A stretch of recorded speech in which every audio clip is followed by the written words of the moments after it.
Now that you've finished entering in My Details, we can see how your signature will be built.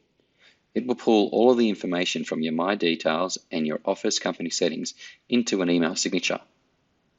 With your email signature, you'll have the ability to put an email banner or logo at the bottom of this. To do this, you can do it two ways. In the profile area, you'll have the ability at the bottom to upload an email banner. We suggest that these banners be 650 pixels wide, or you upload a small logo.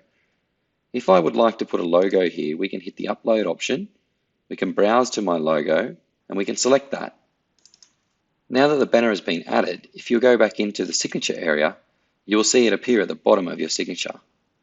The other area that you can add an email signature banner is by going into the Office, into the theme settings where you control your colors and logos, and you can upload your email signature banner here as well. If we go back to My Details in the signature, you can now see that we have a nice looking email signature that will be sent out with every email you send from Locked On. You'll be able to control some of the settings here by turning these toggles on and off and seeing the changes that apply over on the left of the screen.